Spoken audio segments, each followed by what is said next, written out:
I'm going to digress here, right? For a second, I'm going to digress, okay?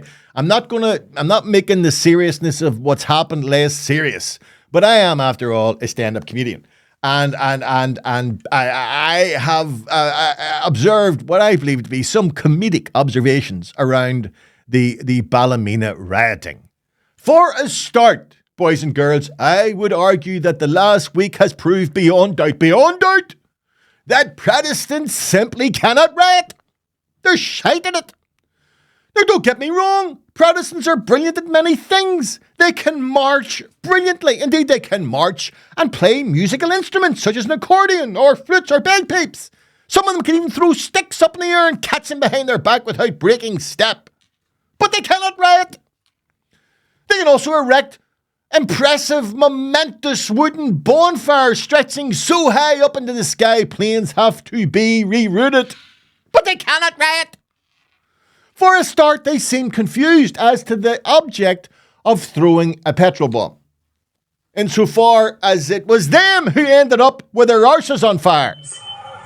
On the streets, one accidentally sets himself on fire. Indeed, the decision of the PSNI to engage water cannons may have avoided many instances of self-immolation.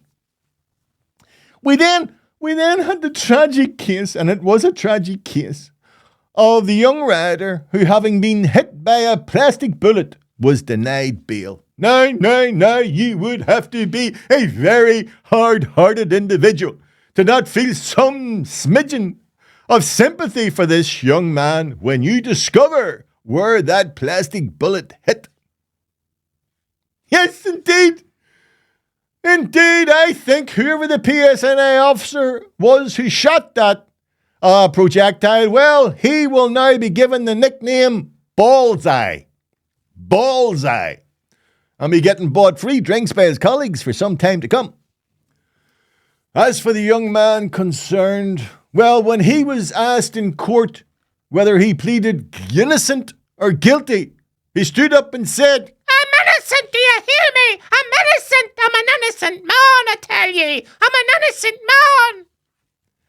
One other positive outcome of this incident is that, due to the location of his injury, it's now very unlikely that he will be handing his defective genotype on to the next generation.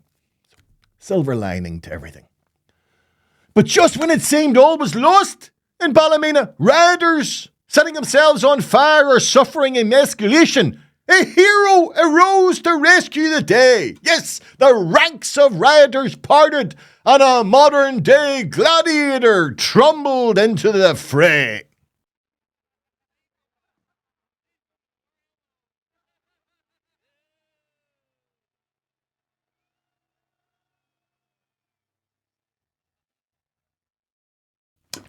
My name is Pimus Maximus. I am the husband of a slapper wife and the father of unemployed children, and I will have my justice. And so ended another day of lunacy, where the antecedents of immigrants from the 1690s decided that they would expel immigrants from the 2000s. You'll do nothing. You hear me? You'll do nothing.